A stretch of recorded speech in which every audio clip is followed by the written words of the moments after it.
Hey, Cavs fans. Welcome to the Cavs Pick and Roll Podcast, a podcast for diehard fans by diehard fans. I'm Alex, and I'm here with Corey. What's up, Corey? Hey man, how you doing? I'm doing good. The Cavs have been rolling. I'm excited. Oh man, if you're a Cavs fan, you are very happy because the magical season is continuing.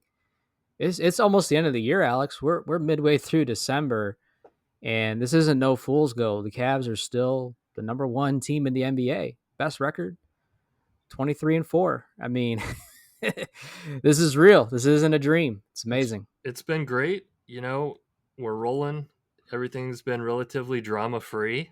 Yep. So I don't know what we're going to talk about tonight, but Hey, it feels good. It the feels really Lakers good. the Lakers even helped us out by shutting down the rumors of like trading LeBron and like because I've already seen that stuff kind of creeping up, and of course that always divides the fan base pretty quickly whenever you mentioned the King returning back to the Cavs. I So did see that. I yeah, saw people doing all kinds of like how they would oh make the yeah. trade and what his role would be, how he would fit with this team, whose minutes he would take. Yeah, I read quite a bit about it, and If you think about it, just for a quick second, not that this is how I wanted to start the podcast, but just think about the salary he makes, okay, and what it would take for the Cavs to actually make a trade. Like, imagine how many pieces would have to go away.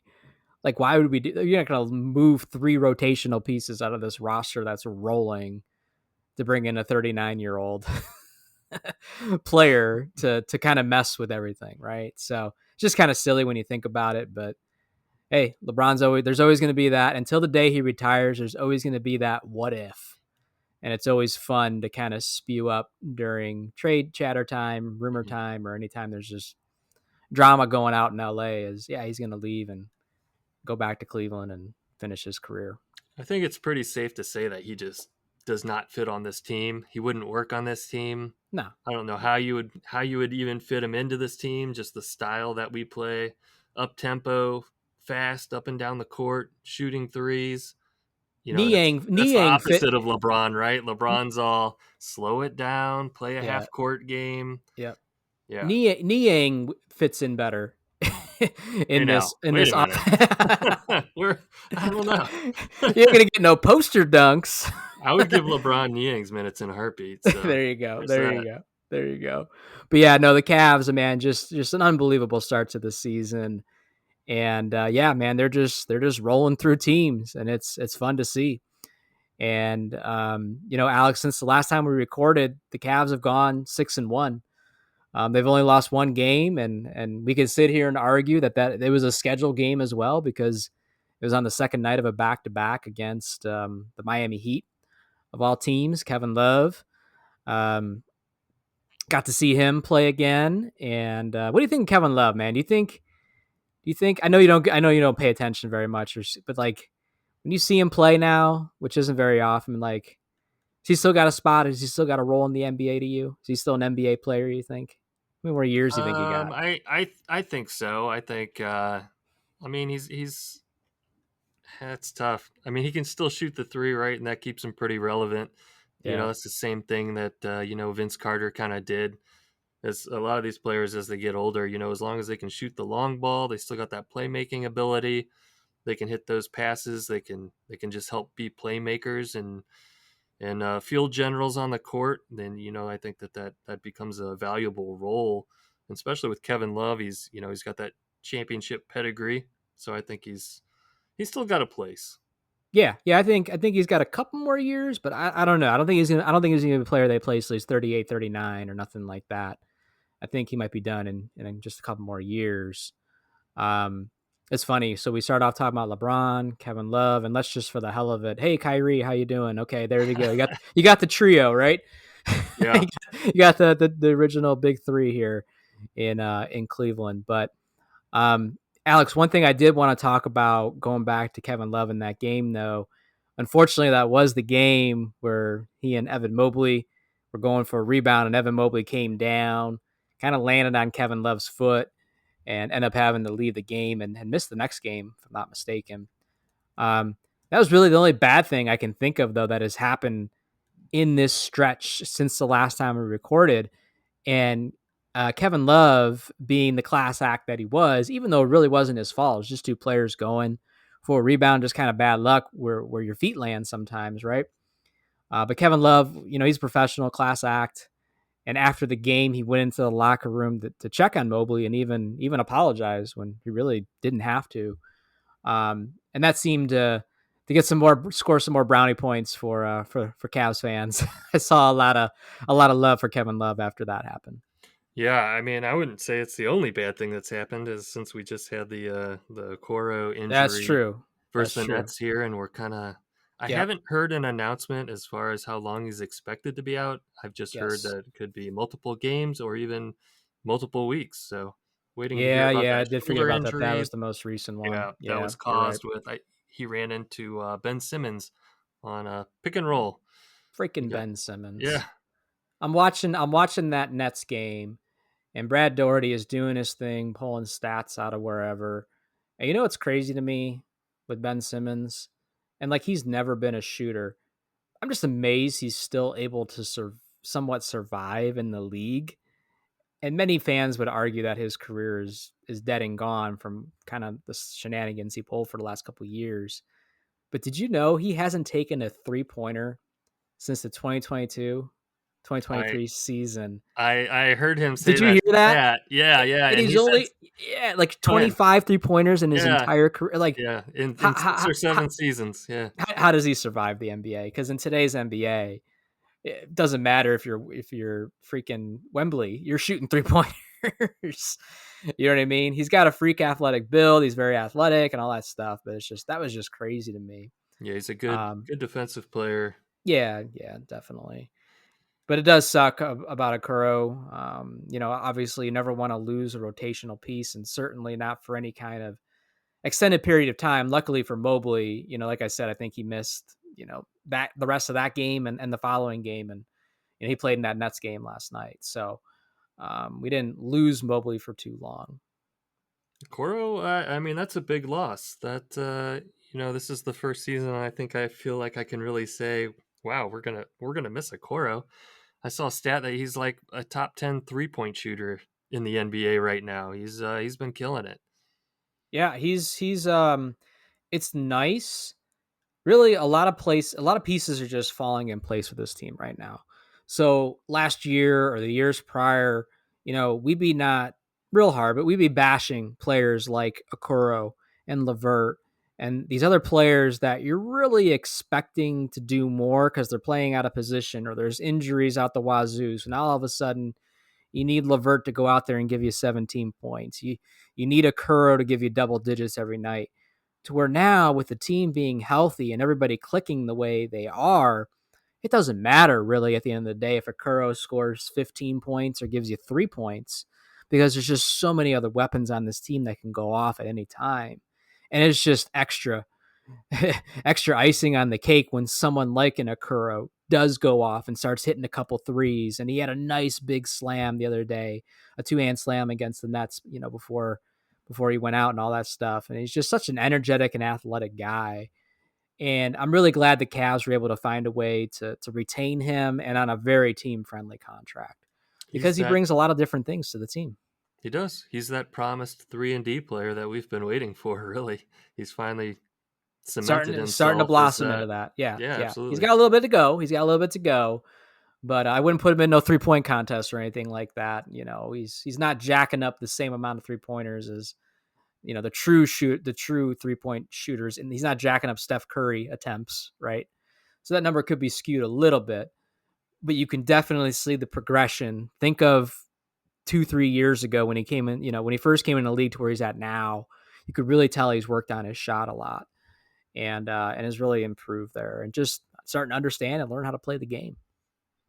Yeah, yeah. You had kind of mentioned that we were sort of heading into trade season a little bit. There's already Yep. been a couple deals that have gone down.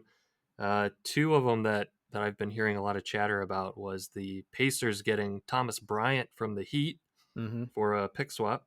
Yep. So that's Yep. I think that's really going to help the Pacers because they needed a big man. They had two big men. They both went down injured. So Thomas Yeah. Bryant's going to be a good fit. for And he's them. he's not really a well-known name, but he's just a workhorse. He's a big body.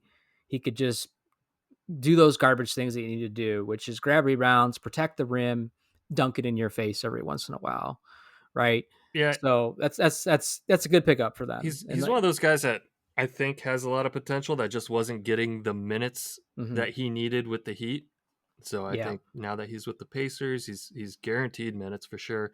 He's got a spot. He's gonna be he's I think he's gonna be a force on that team. yeah. I heard And about then that one. What's the other one? I didn't know. I didn't hear of anything the else. But Warriors got Dennis Schroeder from the Nets. oh, So the Warriors have been struggling a little bit with a lack of guards. So Dennis Schroeder coming in there could be quite a benefit for the Warriors. yeah, I kind of don't like that trade because Yeah. that's Schroeder's a guy that he could do some things, and going to a team like that will rejuvenate his Hmm. outlook on this season, especially after leaving a team like the Nets that kind of just have a hodgepodge of players, really no star player, really no direction, and ultimately still being haunted by the James Harden, Kevin Durant, Kyrie Irving experiment that they did. They don't have a lot of assets. And it's funny, Alex, during the Nets game, at one point they had up the trades that had transpired, like the James Harden trade. And that's when the Cavs acquired Jared Allen. The Pacers acquired Karis LeVert. And it kind of was funny because it reminded me of what the Cavs gave up.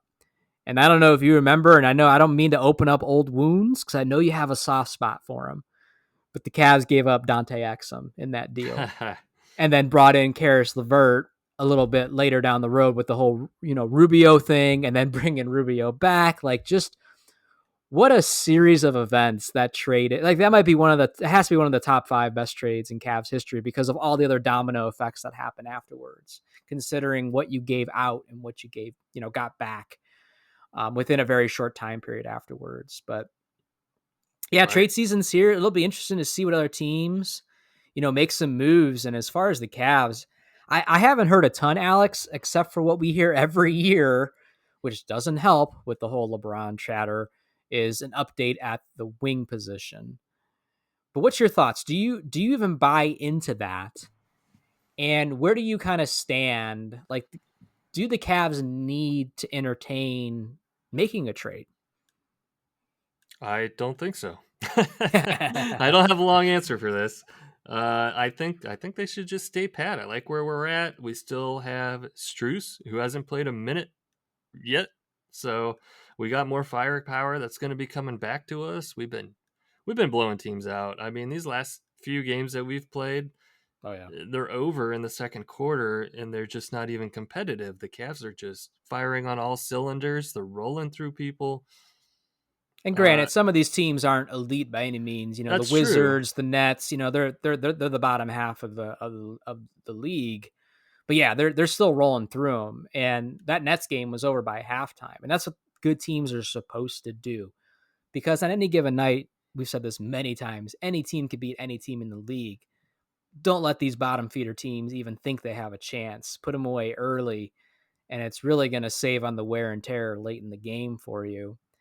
And yeah, I mean, Max Strus, I'm kind of disappointed because we were kind of teased. I don't know if you saw this too, but we were kind of teased that he was going to come back. What was it, the Wizards game? And it didn't Yeah. happen. He was ruled out again with the Nets game. It feels like, though, it can be at any point that he's going to make a return. It feels like he's going to return before the end of 2024. And you're right. It's kind of like what Ty Jerome has been doing, right? Like, we had Ty Jerome on the roster last year, but he didn't play. So it feels very like, wow, it's like we made a trade or made a signing because we are for the first time seeing him and he's contributing and so on and so forth. Strus played last year. We know what he's capable of. That's another solid offensive option that can also go off on any given night, gives you more 3-point shooting, and also, by the way, works his butt off on the other end as well, on the defensive end. So just to add that to the mix here, yeah, man, there's a very high argument for not doing any kind of move, to be honest with you. Yeah, I mean that's where I'm at. I don't see us making a move. I know we're 1.7 million over the cap, but this isn't the season to try to stay under the cap. This is the season to go all in. We still have, I've been seeing, the funny thing is I just saw somebody post a trade machine, Oh the yeah. Cavs getting Jimmy Butler. It's like, no, no, you don't, no. You This said team that to is me. like Yeah, yeah, too yeah. Who good was to it for? be. Wasn't it like Garland? It was Garland and, oh, who was the second one? Maybe was it Garland and Struess? It might Or have been someone Garland like a and, Struess or Levert or someone like that. And it's yeah, like, come on now. Come on I know. now. Yeah, I think it was Garland and Levert. Yeah. And And it like was, a year ago, we'd be like, yeah, let's do it. Right? Garland's struggling, Levert's hit or miss. We need a Hail Mary to save the yeah. season, right? This year though, it's like, hell no. Don't even come at me with that. Hmm. Why would I trade a younger star player for an older, arguably at and past his prime player? And then also the dynamic of a Jimmy Butler and a Mitchell playing together. Like, no, there's just too many things that rattles the cages. And, I think over the summer, we did too. We were guilty of it as well. Like, why aren't the Cavs doing anything? We're watching all these other teams make deals and we kind of beat them up. And we're seeing the results of that.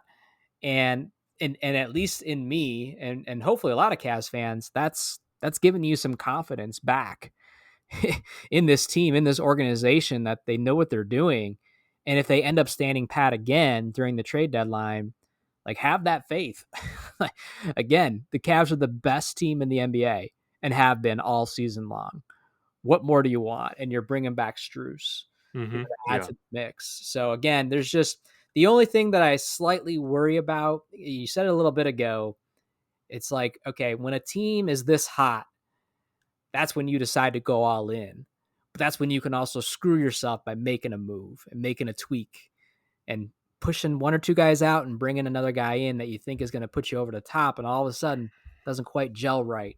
Just doesn't fit right. You know what I mean? Or you have an injury come up now or something like that. And now you don't have those, you shift a couple players out. You don't have that depth anymore. So that's the only thing I'm curious to see if the Cavs, quote unquote, go all in, try to make one more, splash move to try to put them over the top. But I don't think they need it. I really. No, no, yeah, I don't think so. And at this point, I trust Kobe Altman and Mike Gansey and Kenny Atkinson to, if they do just think that there is a roster change needed, that I would trust them to make the right decision. I just don't see it at this Maybe they're point with finally the way just we're going to playing. listen to those articles, Alex, and they're going to say, you know what? Yeah, we're going to trade Evan Mobley for Kevin Durant straight up. We're going to bring in Durant and we're going to take it to the promised land. Durant, huh? I don't know about that. I don't know. I guess that's I, the I kind of guess that's the kind of crap that comes up, though, is what I'm trying to say. And it's just like, come on, the people. Cavs are Like, moving the ball really well right now. I don't want to oh, bring in an ego. eh, I don't want a eh, Durant or a Butler. nope, nope, It's exactly. Like you playing said, with it's fire. it's it's drama free. I think Donovan Mitchell has been an exceptional superstar. I can't, to be fair, we weren't old enough to experience the stars of the past, right? The ACs, the Mark Prices, the Brad Dort. We just weren't old enough for that, right? Um, even Sean Kemp, who was is still very young, didn't really understand the inner workings of. You didn't know. You know what I mean? So with today's world and social media and how much money these guys are making, in my opinion, Donovan Mitchell has been an excellent superstar because he doesn't none of this cryptic crap. You know what I mean? Like he admitted it after everything came out. He's like, I knew for a long time I wanted to be in Cleveland, and I believe that he was one of the ones that was, lobbying to keep this team together. No, don't trade away Garland. Don't trade away Allen. I Yeah. can work with these players. I can play with these players. So like he's been an awesome superstar, and it's just so refreshing to have this much success, no egos, and no drama. It's really unbelievable when you think about it. I actually can't really remember what my first impression was when that trade happened that brought Donovan Mitchell to the Cavs. Holy shit. Maybe we Mo? should maybe we should yeah, yeah. Should But have been your, I'm just your gonna impression. I'm just gonna recap that trade real quick. So the Cavs received Donovan Mitchell, and they sent the Jazz Colin Sexton, Lauri Markkanen, Ochai Agbaji, who was our rookie, Yeah. and then 25 first round pick, 26 pick swap, 27 first round pick, 28 pick swap, and 29 first round pick. I, So I and remember thinking we it was totally hedged scary. our future for the next, 8 seasons, 8 Sure. years, to bring Mitchell here. And it's worked out so far. So far, so Yeah. good. Yeah. If he would have left over the summer or didn't opt in or, whatever, I would argue the season, the trade most likely probably wouldn't be successful. Right. And sure, at any time, any player can, he has that power. He can demand a trade tomorrow or next year or whatever. And a lot of folks would argue down the road, well, if he didn't win a championship and you guys gave up all that, it's you guys didn't win the trade. But it's very much looking like, again, just like that James Harden, Jared Allen, Karis LeVert, Ricky Rubio, like how I said, that's a top 5 trade in Cavs franchise history. That Donovan Mitchell trade is right there. So is the Kyrie Irving trade where we got the first round draft pick swap with the Clippers that was unprotected and we landed the number 1 pick. Like we'll have to do an episode on that where the best trades in Cavs history. I don't think we've done that yet. But it's funny because a lot of the players that are on this team are a result of the recent excellent moves that this organization has made in the last five years or so, post LeBron leaving the second time, basically. So it's just an awesome time right now to be a Cavs fan, and probably one of the most enjoyable seasons I can remember in a long time. And it was very fun when Love was here and Kyrie was here and LeBron was here. But you just also always knew in the back of your mind, like, man, we kind of were worried, right? Because LeBron kind of pulled one on us the first time. You just like, is this Yeah. really gonna be the next 10 years? I don't know if I buy that. You know what I mean? And it wasn't. Also, yeah, also with that team, just thinking back to those days, like I remember them like it felt like Fit in or fit out. well, it always felt like they were kind of coasting too, like they were Sure. like just going through the motions in regular season. Guys were taking nights off. I mean, they were winning a ton of games, right? But at the same time, it just so felt like they were coasting or resting all season just to get to those playoffs, right? Yeah. Whereas with Yeah. this team, it feels like, man, they're going hard every night, and they are a blast to watch. It's so much fun. Yeah. Yeah. Excellent. And as far as the trade deadline, I'm not really like in years past. I'm glued to my phone, right? I'm scrolling. I'm looking for that Woj bomb or that sham tweet, anything with the Cavs, right? To where this year, I won't be paying attention as closely because, to be honest with you, I'll be pretty surprised if the Cavs do anything. Where I'll be more curious is to see what other teams in the league do. Because every year there's always some team doing a fire sale and there's always some trade or trades that really bump up the stock in a team, right? And like a Dennis Schroeder trade, that's a nice addition for the Warriors, but there'll be a bigger trade. There'll be some other contender or some other team that all of a sudden becomes a contender when they bring in some star player from whatever team is, okay, we're scrapping it. We need to rebuild, fire sale. Here's Zach LaVine, or here's, I don't know, DeMar DeRozan, whoever, take your pick. You know what I mean? Here's whatever. And all of a sudden, okay, it's like, okay, got to be a little bit weary of that team that just brought in, that player. So trade season's always fun time, but it's just different this year because I don't think the Cavs are going to be, that team you're going to hear a ton about. I really don't. And that's Yeah, okay. That's okay. should be a non-event. I guess the only thing we need to pay attention to is what's going on with the teams in the top of the East and what they're going to do to improve to challenge the Cavs. Yeah. Yeah, exactly. So the other thing that's kind of, it got a little bit yet, but it'll be here before we know it too, is the All-Star game, Alex. And we haven't touched on this yet, but going back to Evan Mobley, his career night against the Charlotte Hornets, 41 points, 10 rebounds. Awesome performance, dominance, and just great to see because it's like I saw so many reactions online of like, there it is. That's what we were finally waiting for. And he's had other great games, don't get me wrong, but to break the 40-point mark, it's Hmm. like, okay, finally, that's like a milestone in his career, right? And I saw a lot of posts, a lot of chatter of Evan Mobley as an all-star. Like, this cements him as an all-star. And I don't know if I would go off of one performance all of a sudden cements him as an all-star, but I think you'll agree with me that we both feel like Mitchell is an all-star or should be an all-star. What do you think about Evan Mobley's stock and ultimately his chances of becoming an all-star this year? I think his chances are pretty good. I mean, he's on a winning team, one of the best teams in the NBA right now, and he's been playing great, both ends of the court. So I don't see. I think people just got to vote. All Star always comes. It's a popularity contest. It always It just comes is. down to votes. So fans, we just gotta vote for our players. That's all we gotta do. Yeah. Get out there What and vote. what I worry about is I don't know if Evan Mobley yet is a household name outside of Cavs fandom. You know what I mean? He's not. That's the way it always is with the Cavs. We're a small market team. It's always unless we got Yeah, LeBron but James, it's always hard getting like player think out about it there. this way though. Yes, but no. Like, is Memphis a big market? Everybody knows who John Morant is, and that's before That's the because he was incidents in were. the news for other things. Yeah, but everybody knew who he was before that, is what I'm trying to say. Because Well, he's he this was. little guy. He's so explosive. He's dunking on people. Like, he's a dynamic and explosive player.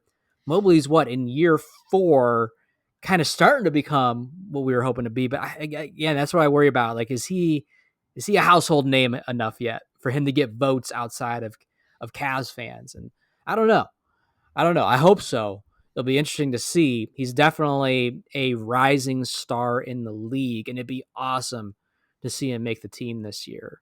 Yeah, I don't know. Um, I think it's because he's such a quiet guy, and he does a lot of yes. his work on the defensive end.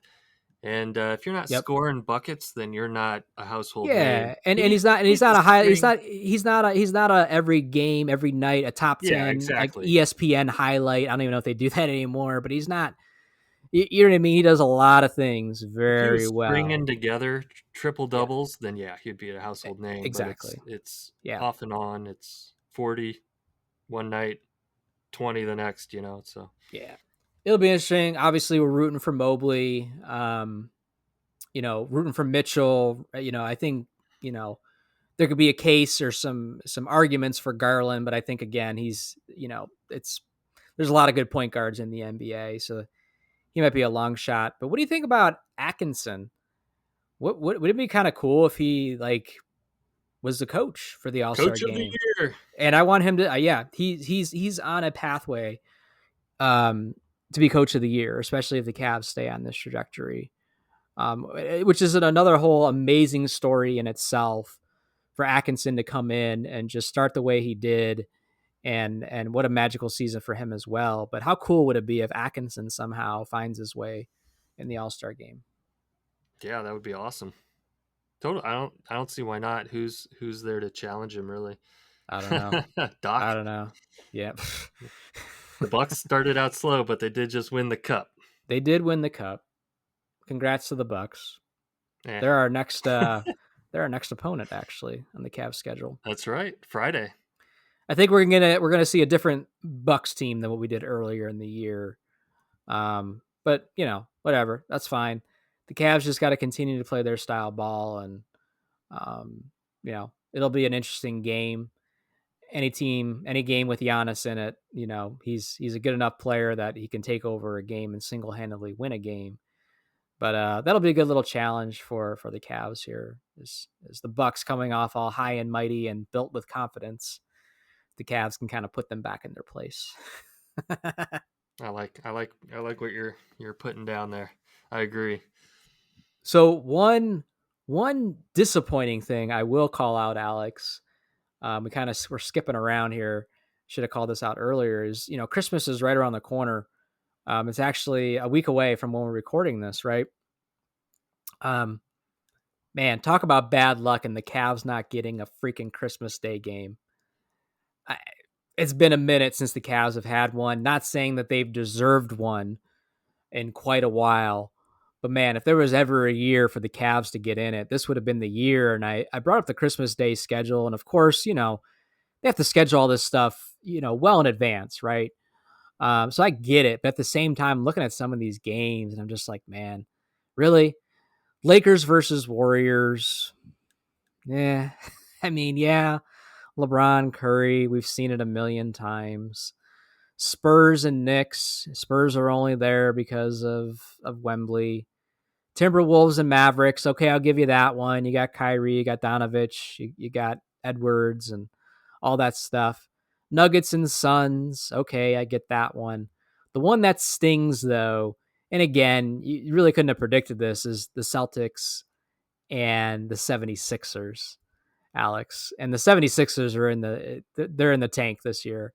And I'm pretty sure I saw something again of Evan Mobley going down in a recent game. I think it might even been this week. And I don't know if he's out again for any significant time, but the 76ers are at the bottom of the league. And it's like, man, I wish the NBA would figure out a way to get the Cavs in there, get the 76ers off that schedule. Totally lame, Corey. Very Totally lame. lame. It's very lame. I want a Christmas. 76ers. What are they thinking? That's one thing I do miss. All those years of watching, Cavs Christmas Day games. That was a good time. And it made enjoying the whole day of NBA games much. Start at 11 o'clock and they go to 11 o'clock at night. That was fun I watching all blame those I blame games. Adam Silver. Looks like a skinny bald rat picking the 76ers. Yeah, yeah. But lots of good stuff going on for the Cavs, Alex. Um, again, looking at the standings, the Cavs are, they don't have a big gap in between them and the Celtics, but they've been doing a pretty good job of keeping the Celtics at bay, at that 1 to 1.5 game mark. And then there's, a pretty significant drop after that, Alex, is, the Knicks and the Pacers are actually tied for the 3-4 seed, but they're 6.5 games behind. And not that you want the Cavs to like pull back on anything or all of a sudden, lose 4 out of 6 games or something like that. But they have a little bit of wiggle room here too, which is always nice because, again, historically, for these last several years, at least since we've been doing this podcast, I can't recall them ever being in a situation like this. Yeah, yeah. It's awesome. I love it. Yeah, it's great.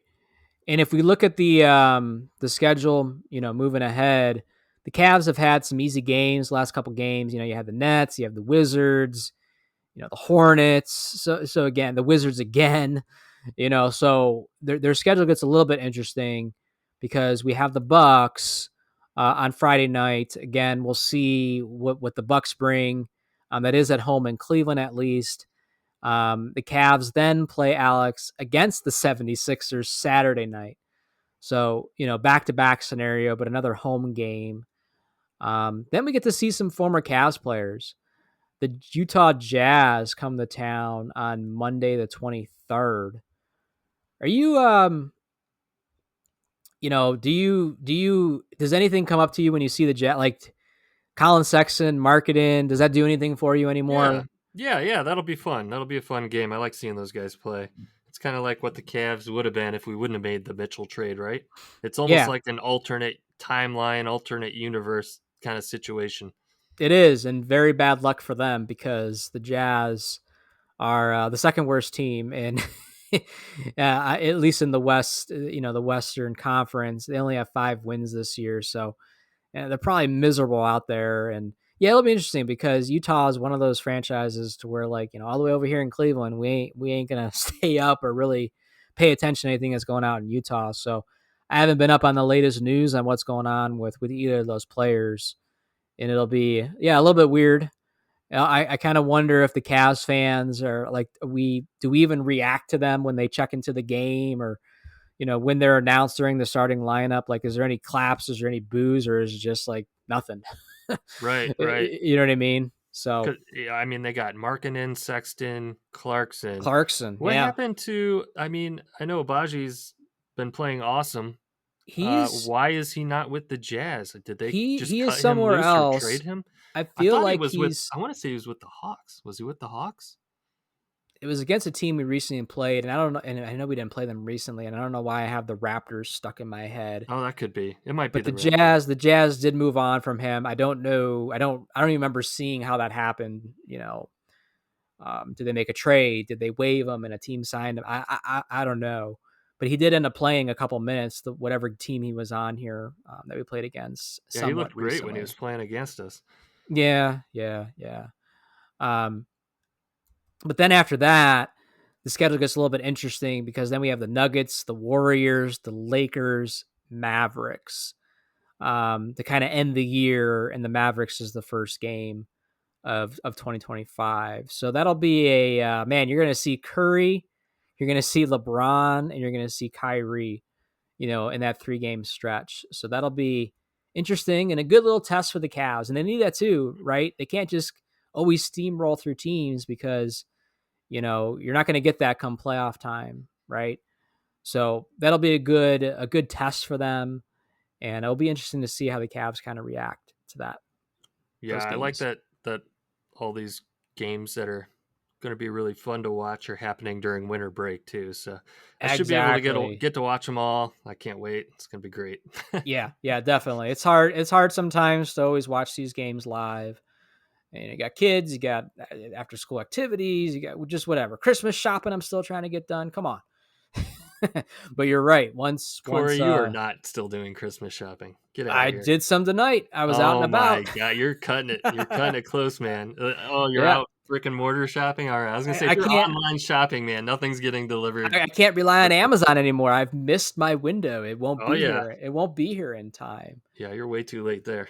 And I don't think I've told this story on the podcast, but I've told you several times. So I guess I'll just call it out now.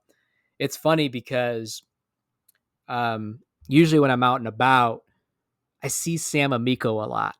Yeah, I remember I told you that several yeah. times. I've seen him a couple times this year. I'll be like at a Target or at a Walmart or somewhere just dumb like that. And I'm like, there's Sam. I never get the courage to go up to him. Yeah, But why what's don't you fun? ever say hi? I don't know. I don't know. I got to get the courage, I guess, at some point. Trying to show the man some respect, right? Some He's just a regular space. dude. Just a Just regular say, dude walking hey, around or whatever. Mr. Amico. But what's funny is like I'm out constantly now trying to finish up shopping or whatever. Haven't seen the dude in months. What the hell? But yeah, I'm still trying to finish up stuff, Alex. So, but I'm looking forward to that all kind of being done. And you're right, there'll be some good games to watch over break before kind of returning back to work and all that stuff. So, looking forward to it for sure. While we're here, are you hoping or asking for any Cavs related gifts this year? Any jerseys? Any Cavs socks, headbands? Alex, you're always good for something. Some Cavs pool tables? No. Cavs pool tables for No, $3,000. nothing in particular on the list. Yeah, Nothing that I can think of. the family just usually knows. It's. I'm not gonna. Hey, give me some. They just know. Yeah, I'll get anything some any Cavs Cavs shirt or gear yeah. is Just they safe. just know. Yeah, yeah. That's Yeah, cool. I do need to like get some memorabilia behind me like you do there. I gotta figure out something. If I can put a bookcase like you do behind me. Yeah, yeah. I don't know. The wall behind me is like really far back. Yours is kind of close, so it works really well. Zoom I in. gotta figure something out. Got to figure something out. Yeah, and I'd I like don't think to. people want me zooming in here. Well, yeah, yeah, yeah. Hang stuff up on that ceiling above you, man. Get Yeah, a big Cavs Shaq poster or Ben Wallace or something to put up. I got that flag I could hang up. Yeah, we'll see. I got to figure something out. It almost looks like one Over. of those fake generic backgrounds from Microsoft Teams, doesn't it? Yeah, yeah, yeah. Uh, well, you got winter break, so do some remodeling down there, and in the near future, let's see some memorabilia behind you because I know you got stuff. Got to show it off, Alex. Anything Maybe else? I'll relocate. Maybe I'll Yeah, just that's find always an another option place to too. record from. Yeah. Next time I will be recording from the basement bar. Let's try that. There you go. Nice little drink. You got some Cavs. You probably got some Cavs shot glasses or Oh beer yeah, glasses or something. absolutely. Yeah. I could There and you I go. could always use more, family. Yeah. There you go. There you go. There you go. Well, Alex, I think we should go ahead and wrap up this episode of the Cavs Pick and Roll podcast. Again, the Cavs are on a tear right now. Hopefully they can keep it going. Been very fun to watch as the first half of the season is it's coming. It's coming. But Alex, you want to let them know where they can follow us and connect with us. Follow us on Twitter at Cavs Pick and Roll. Shoot us an email, cavspickandroll@gmail.com. Follow us on Facebook, Instagram, Tumblr. Watch this episode on YouTube. Click like, subscribe, leave us a rating or review. We'd appreciate it. All right, Cavs fans, there it is. We will talk to you again soon. Peace out, Cavs fans.